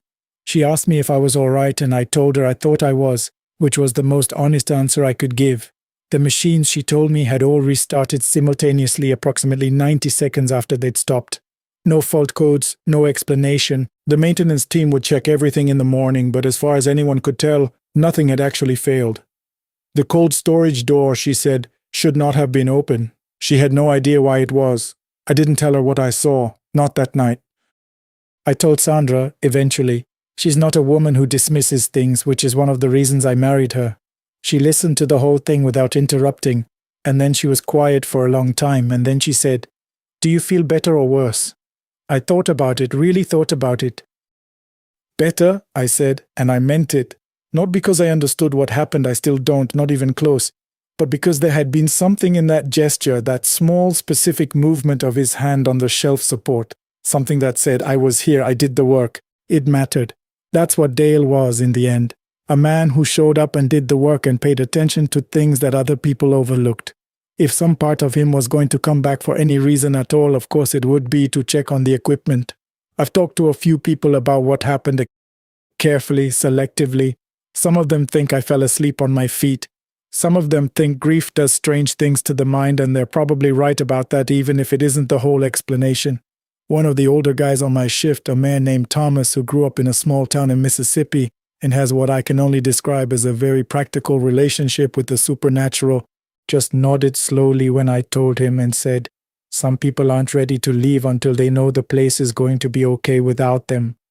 I don't know if that's true. I don't know what's true. What I know is that after that night, the gray numbness started to lift. Slowly, incrementally, the way winter releases into spring, not all at once, but in small, undeniable movements. I started eating my breaks at the table again. I brought the good food back. I told Sandra about the soccer game Marcus had, the one she'd been to but I'd missed, and I actually listened to the whole story. The break room still feels different without Dale in it. It probably always will, but it doesn't feel wrong anymore. It just feels like a room where someone used to be, and where the memory of him is still sitting at the table with his thermos of dark coffee, watching everything carefully, saying less than he means. That's enough for me. That has to be enough.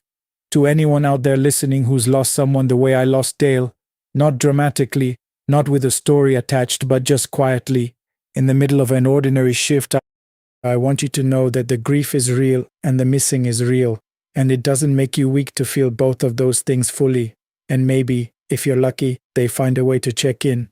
Good night, everybody. Stay safe out there. The Observer. They say that the more you study something, the more you realize how little you truly understand about it. I spent most of my adult life thinking that was a comfortable philosophical observation people made to sound humble at dinner parties, not something that would ever reach out of the abstract and grab you by the collar. I was 46 years old before I understood what it actually meant, not as an idea, as a fact carved into the roof of my truck and time I cannot account for. Let me tell you who I am before I tell you what happened, because context matters here more than it usually does. My name is Thomas Wellner. I am a high school physics teacher at a public school outside of Albuquerque, New Mexico. I have taught there for 18 years. I am married to a woman named Sandra, and we have 2 daughters, both in college now. I coached the science club on Thursday afternoons for a decade. I drove a 10-year-old Ford pickup. I watched baseball on Sundays and fell asleep before the 7th inning almost every single time. I am telling you all of this because I need you to understand what kind of person is saying these things. Not a dramatic person, not someone who embellishes, not someone who ever had any particular interest in the paranormal, a skeptic, a person who grades papers with red ink and assigns detention without hesitation and believes deeply that the universe operates according to rules that can, with enough patience, be understood. I used to believe that. When I was 32 years old, my brother and I went camping in the high desert outside the city on a stretch of land he had found on a map and never visited.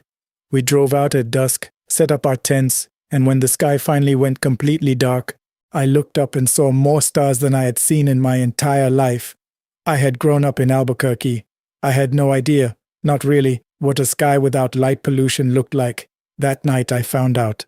Within the year I had bought my first telescope, a 4-inch refractor I quickly outgrew, and within 3 years I had found the exact spot where I would spend the better part of the next 14 years alone in the dark, pointing lenses at things billions of miles away, and feeling genuinely at peace.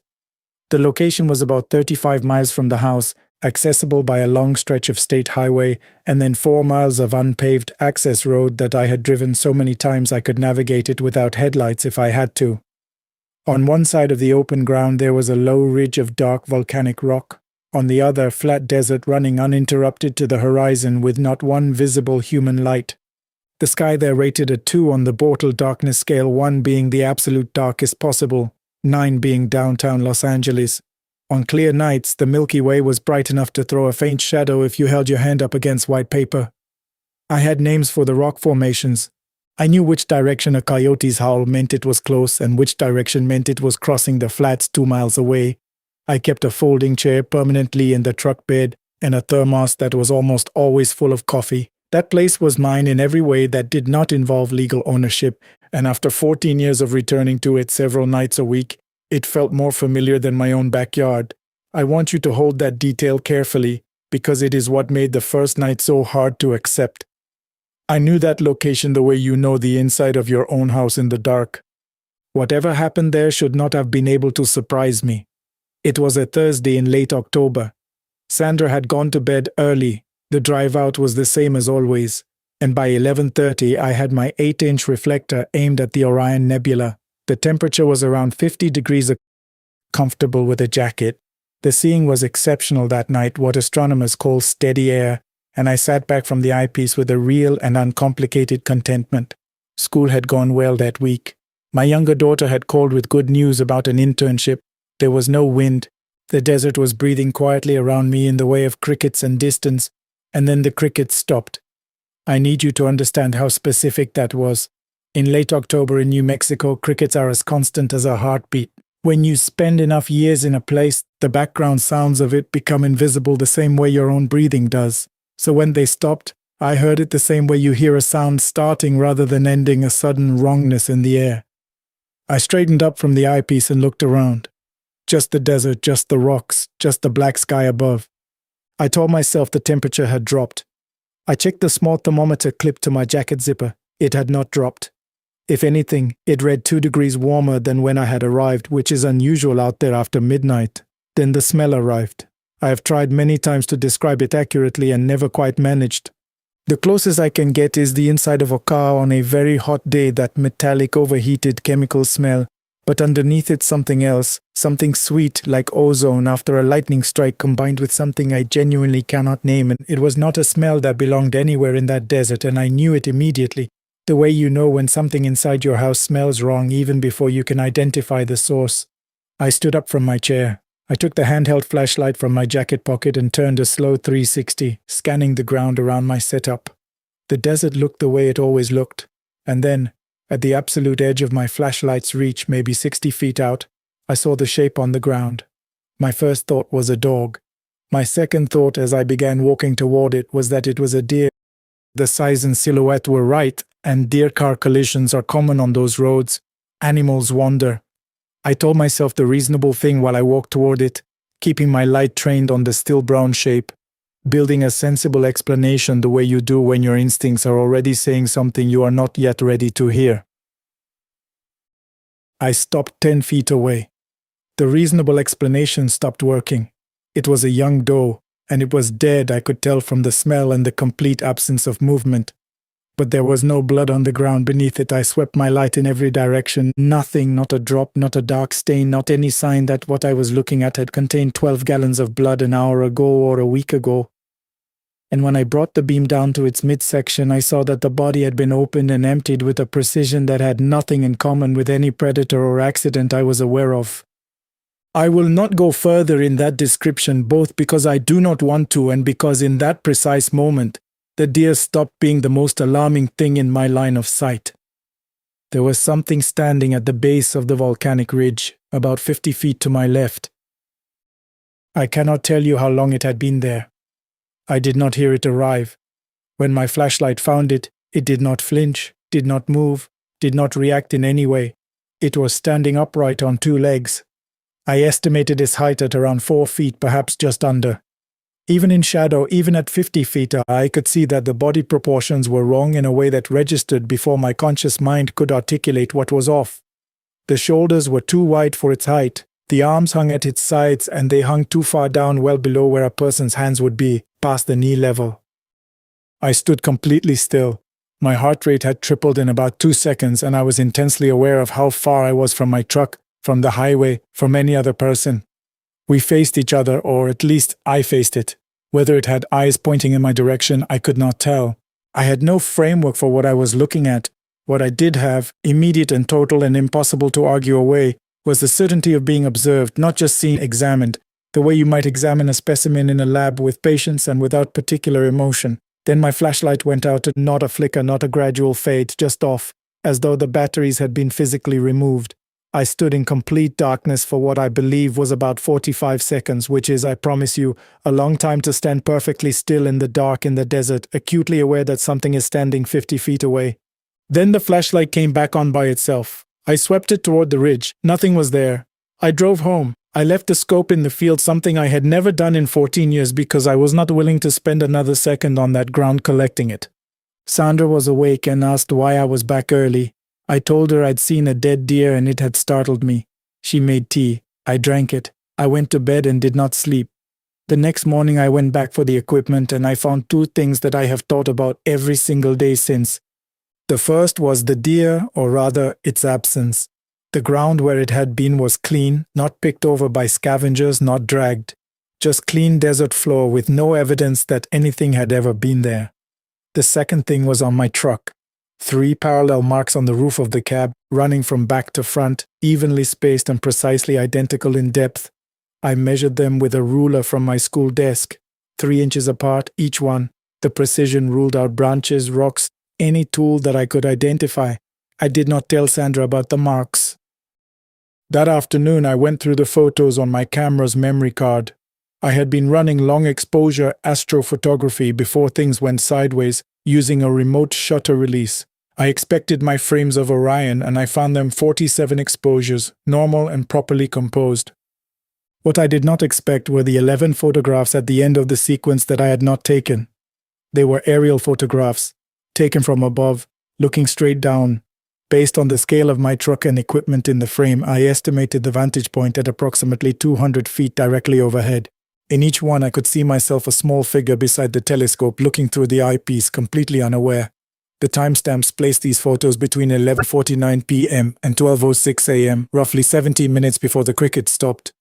My camera had been on its tripod pointed at the sky, with a remote release I had not triggered during that window.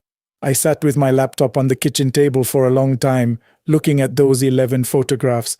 Then I closed the laptop and I sat with my hands in my lap and I thought about what kind of explanation remained once you had eliminated all the ones that made any sense. I still have those photographs. I have looked at them hundreds of times. For 3 weeks after that night, I found excuses not to go back. Overcast forecasts, papers to grade, the truck needing work. Sandra asked once whether I was getting bored of my hobby. I laughed and told her absolutely not. She looked at me for a moment with the expression she uses when she's deciding whether to push further, and then she let it go. I was not fine.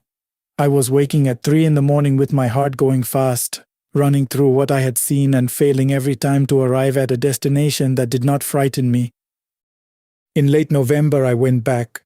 I want to be completely honest about the reason. Avoiding the place was making things worse, not better. After 14 years, that desert was part of who I was. Whatever had happened there, I was not willing to surrender the place that had given me more peace than anywhere else in my life. I drove out on a night when the conditions were perfect and I set up my equipment slowly, deliberately, the way you move when you are stalling. I kept my headlamp on its highest setting. I sat in the chair with the thermos in my lap and I listened to the insects and told myself to breathe. At 11 p.m., the vibration started. I felt it in my chest before I heard anything with my ears, a deep pressurized pulse with no source I could locate, the way you feel bass from a speaker in an adjacent room. I was on my feet immediately. I had brought a second flashlight on my phone. I was scanning. And then the shadows at the top of the volcanic ridge moved in a way that shadows do not move on windless nights. It came down the rock face with a deliberateness that was unlike any animal I'd ever watched move. When it reached the flat ground, it stopped at about 40 feet and stood still. And this time the ambient light from my headlamp was enough to see it clearly. Under 4 feet tall, the wide shoulders I remembered, the arms at impossible length, held slightly away from its body, the way you might hold your arms if you were trying to balance on a narrow surface. Its skin was a deep charcoal gray, smooth and with a whetstone reflectiveness to it, though I could not tell in that light whether it was actually wet or simply caught light that way. No visible ears. The head was large relative to the body, rounded at the top, and where the eyes should have been there were 2 surfaces, very nearly the same color as the rest of its face, slightly convex and raised, that caught my headlamp and returned it back to me in a flat, even silver. Not the yellow-green eye shine of a deer or a cat. Silver, like the surface of old mirrors. I can see those eyes when I close mine. It did not move toward me. It stood and observed me with those silver surfaces, and I had the absolute certainty, deeper than thought, more like gravity than feeling, that it had seen me before, many times, that I was not unknown to it in any sense whatsoever. The vibration in my chest increased. I felt something massive and present in the air directly above me, something I did not look up to confirm because I could not remove my eyes from what was in front of me. Then the creature opened its mouth. A seam appeared in the lower part of its face. What came out was not a sound in any register I can name. It was closer to a frequency, something that landed simultaneously behind my eyes and in my sternum, and which some part of my body processed as a communication before my conscious mind had any opportunity to decide what it meant. I do not know what it said. I know precisely how it felt, like being seen so completely, so thoroughly, from every direction at once, that nothing remained to hide behind. My legs simply stopped working. I did not fall forward. I sat down hard onto the gravel and felt the cold of it through my gloves. The frequency continued pressing, immense, and then I felt nothing at all. I was in my truck. The engine was running. The clock read 2:53 a.m. My telescope was broken down, packed in its carry case in the truck bed, the straps fastened correctly the way I always fastened them. My thermos was in the cup holder, my headlamp was in the glove compartment. I drove home without stopping, and when Sandra woke as I came in, I told her it had been a good night for seeing. She said I should get some rest. I did not sleep. What happened during those missing hours I do not know and may never know. Somewhere in that desert, my hands had packed 60 pounds of optical equipment in the dark, secured it properly, started the truck, and driven 35 miles home with zero awareness on my part. My body had completed a 2-hour routine without me. I have spent a great deal of time sitting with that fact, and I will tell you honestly that it frightens me more in certain moods than the creature itself. Thanksgiving came. Our younger daughter came home. On the Sunday afternoon before she left again, Sandra pulled out the old photo albums and the four of us sat on the living room floor going through them the way families do. Our wedding, the early years, the girls as babies, vacations. We were well into the second album when Sandra paused and slipped a loose photograph out from behind the plastic sleeve where it had apparently been filed by mistake, tucked behind a picture of our daughters on a beach in 2009. She held it out to me with a slightly puzzled tilt of her head and a small smile. Is this from one of your night trips? I don't think I've ever seen this one. When did you take it? It was an aerial photograph of the desert, my desert, the flat ground, the volcanic ridge, my folding chair, empty, visible from approximately 200 feet above. On the back, written in handwriting that was not mine and not Sandra's, was a date. I looked at it 3 times before I let myself accept what it said. The date was 15 years ago, 14 months before I ever discovered that location. Sandra was still looking at me across the coffee table, waiting for an answer I was not able to give her. I set the photograph down face up on the table. Our daughters moved on to the next page. I sat there with the image in front of me and a vibration in my chest that had nothing to do with anything in that room. Eventually I told Sandra everything. Not that night, it took several weeks, but I told her all of it, beginning with the first Thursday in October, and ending with those 11 photographs on my camera card and the 3 marks on the roof of the truck that she had once asked about, and I had brushed off as a tree branch from the access road. She listened all the way through without interrupting, which is one of the things about her I am most grateful for. When I finished, she was quiet for a while, looking at her hands. Then she said she had something she needed to tell me too, something she had never mentioned because she had assumed I knew. In the early years of our marriage, before we had children, when I was in my mid-20s, she said I used to drive out alone at night, before I had a telescope, before I had found that location. She had thought I was simply someone who needed solitude, but she told me there were mornings. She was careful and specific about this, the way she is about things that matter to her when I came home with something slightly off about me, not wrong in any way she could name, like a window that is closed but not fully latched. She had never brought it up because she assumed I was aware of it, and because by breakfast it had always passed, and because 22 years ago she did not have the language for what she was describing. She thought it was stress. She thought it was insomnia. She had always assumed that whatever it was, I knew about it. I was 24 years old in the morning she was describing. I did not own a telescope. I had never set foot in that desert location. I was a second-year teacher with no particular hobby and no memory of driving anywhere alone at night. None. They say that the more you study something, the more you realize how little you truly know about it. I have dedicated 20 years to pointing instruments at things hundreds of light years away, learning to read the light that left those objects before human beings had written language, before the pyramids, before we had words for what the stars were. I thought I was the one doing the observing, and I thought the point of all of it was to extend the reach of human understanding outward, further and further into the dark, to accumulate knowledge, to close the distance between what we know and what exists. I am not sure anymore, sitting here writing this to you at 2 a.m. while Sandra sleeps and the house is quiet. Which one of us has always been the subject, and I am less sure every day of what I mean when I use the word I. The thing that waited at checkpoint 9. Good evening. My name is Marcus Webb, and I served 14 years in the United States Army, retiring as a staff sergeant in 2018. I'm telling this story now because my therapist told me that speaking about things, even things you can't explain, is better than carrying them alone. I've been carrying this one for 7 years. What I'm about to share happened in Afghanistan in the Kuna province during my 3rd deployment in 2016. I want to be clear about something before I begin. I'm not a superstitious man. I was raised Methodist in rural Georgia by a grandmother who believed in hard work and scripture, not ghosts. I've seen men die in combat. I've made decisions under fire that I'll answer for when my time comes. None of that prepared me for what happened on the road to Firebase Korangal during the week of September 9th.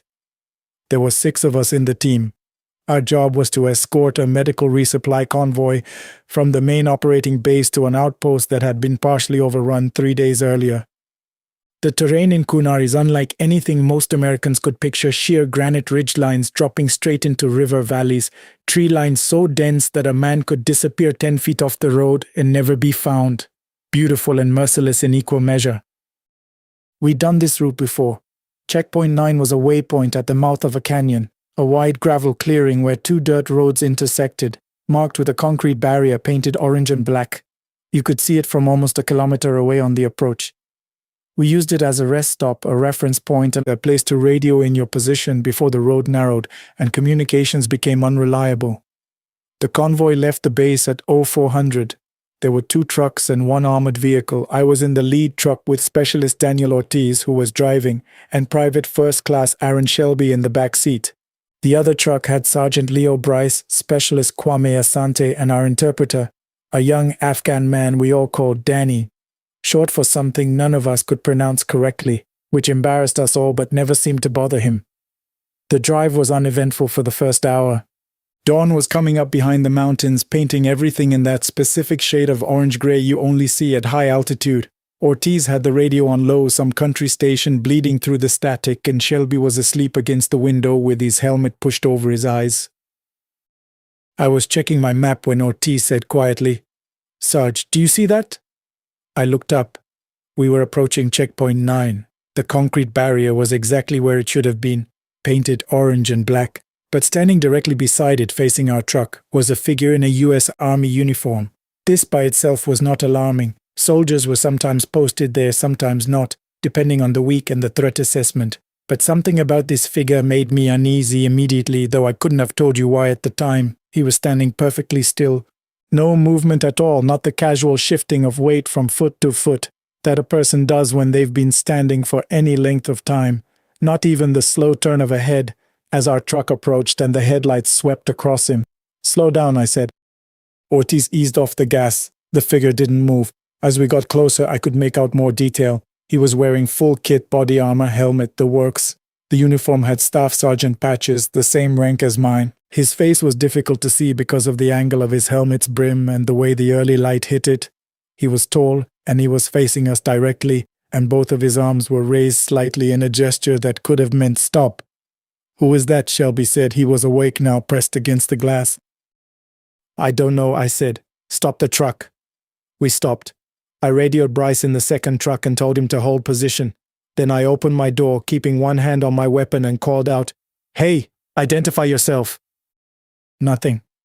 "Soldier, I need you to identify yourself right now." The figure lowered one arm slowly and pointed, not at us, off to the left, toward the tree line that ran along the south side of the road. I stood there for a moment, not sure what I was looking at. Then I raised my binoculars and looked at the tree line. It took me 4 or 5 seconds to see what he had seen, what he was pointing at. Partially concealed beneath a tangle of low brush, arranged in a pattern I had been trained to recognize and had prayed I would never have to see up close, a pressure plate IED. 2 of them, actually, spaced about 4 meters apart, positioned perfectly to catch a vehicle that had pulled off the road, which was exactly what we would have done if we'd taken our usual rest stop at checkpoint 9. My blood went cold. "Ortiz, don't move this truck," I said. My voice came out calm, which surprised me. "Shelby, get on the radio and call EOD right now." I looked back at the figure beside the barrier.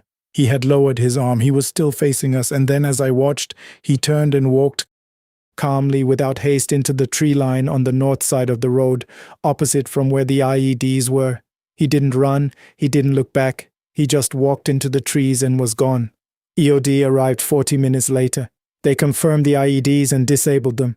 The lead technician told me that if any of our vehicles had pulled into that clearing in the normal way, swinging right past the barrier, the way we always did, the pressure plates would have detonated. At minimum, we would have lost the lead truck. When his team was packing up, I asked the EOD tech whether there had been any other units in the area that morning, any soldiers posted at checkpoint 9, anything that might explain the figure we had seen. He looked at me for a moment before answering. "No," he said, "nothing like that. This position has been unmanned for about 2 weeks. We've been short on personnel."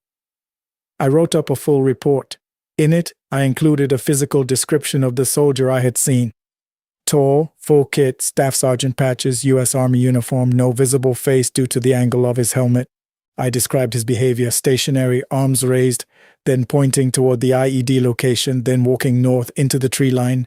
2 days later, my company commander called me in and asked me to go over the report again in person. He listened carefully. When I finished, he set his pen down and folded his hands. "Sergeant Webb," he said, "I'm going to ask you something and I need you to answer it honestly. Were you drinking, any of the men?" "No, sir." "Were you experiencing any symptoms, fatigue, heat illness, anything like that?" "No, sir. Ortiz and Shelby both saw the figure. I've got it in their statements, which I included in the report." He nodded slowly. "And the figure you described, full U.S. kit, Staff Sergeant insignia?" "Yes, sir." He picked up a folder from his desk and opened it. He slid a photograph across the desk toward me. It was a standard military ID photo, the kind they take when you're processed. Young face, fresh uniform, looking into the camera with that expression somewhere between confidence and nerves that everyone has in those pictures. "Is this the man you saw?" he asked. I looked at the photograph. The face was unfamiliar, but the build seemed right tall, broad-shouldered. The uniform in the photo showed Staff Sergeant patches. "It could be," I said carefully. "I never saw his face clearly." My commander took the photo back. He closed the folder. "That is Staff Sergeant Calvin Reese," he said. "He was assigned to Kunar Province in 2009. He was killed by an IED at a checkpoint position approximately 2 kilometers from the location you're describing." He paused. "Checkpoint 8, the one before yours." I sat with that for a moment. He was killed by an IED at a checkpoint. Yes. And I'm reporting that a soldier matching his description pointed out 2 IEDs at the next checkpoint along the same road 7 years later. "That's one interpretation," my commander said, and his voice was absolutely level. "The report will be filed under unexplained incident. The IED discovery stands on its own. That's what matters, Webb. Your team found those devices. Your team is alive. Focus on that." He stood up, which meant the meeting was over. I stood too. "Sir," I said, "did Reese have any family?" He looked at me for a long moment. "A younger brother. He's currently serving. Different unit, different theater." I nodded and left. For years I thought that was the end of it.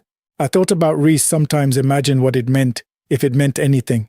If there's a version of the afterlife where the things that killed you are the things you spend eternity guarding against, pointing out to the next man down the road, standing at checkpoints where you yourself were broken.